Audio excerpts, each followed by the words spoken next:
Hello everyone, I am Rajbir Singh from Amritsar Group of Colleges. Today we will discuss determination of gear train value of epicyclic gear train. So first of all we must know what is a gear train. A gear train is the combination of gears in which the different gears are attached to transmit motion or power from one place to another place. Basically we have four types of gear train. The first one is simple gear train, second one is compound gear train, third one is reverted gear train, and the last one is epicyclic gear train. So today we will discuss the determination of gear train value of epicyclic gear train. In case of epicyclic gear train, one gear will move over the circumference of another gear. So this one is the apparatus for epicyclic gear train. So first of all, this one is the DC motor, this one is the holding drum, and this one is the output drum. Basically these are two rope brake dynamometers which are used to measure the power. So this one is dead weight, as we cannot change the weight acting on, we cannot change the load acting on the drum. So this one is known as dead weight. Similarly again this one is the dead weight for output drum. So from DC motor the motion is transferred to the shaft. The shaft is further attached to the holding drum. From the holding drum it is further attached to a epicyclic gear train. So this component consists of epicyclic gear train. From epicyclic gear train the motion is further transferred to a shaft which is further attached to output drum. So output drum will further measure the output power.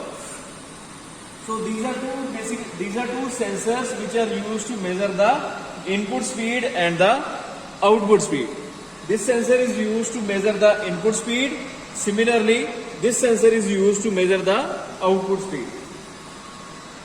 We can measure the voltage and current from the ammeter and voltmeter respectively. Similarly, we can check the reading of RPM, that is revolutions per minute, from this knob. So when we move it towards left, it will be the input reading, and when we will move it towards right, it will be the output reading. So this knob is used to increase or decrease the speed. By moving it in clockwise direction, it will increase the speed of the DC motor. Similarly, the speed of the shaft will be increased.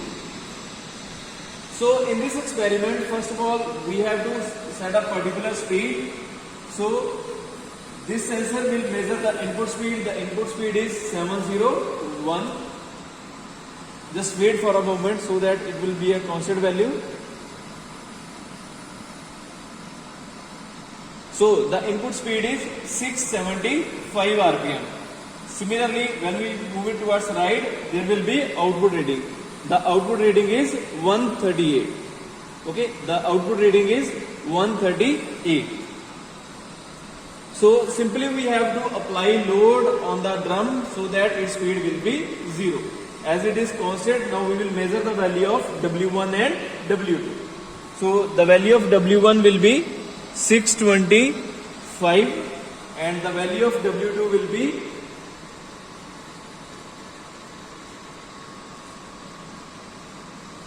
280. Similarly, we can measure the value of output loads, that is W3 and W4. The value of W3 is 125 and the value of W4 is 750. So after measuring this value, so after taking the readings, we will calculate the different values. So first of all, diameter of holding brake drum is 0.2 meter. Similarly, diameter of output brake drum is 0.2 meter.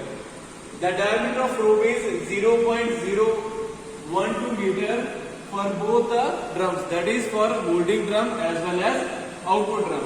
Similarly, the efficiency of the motor is given, the value is 0.8.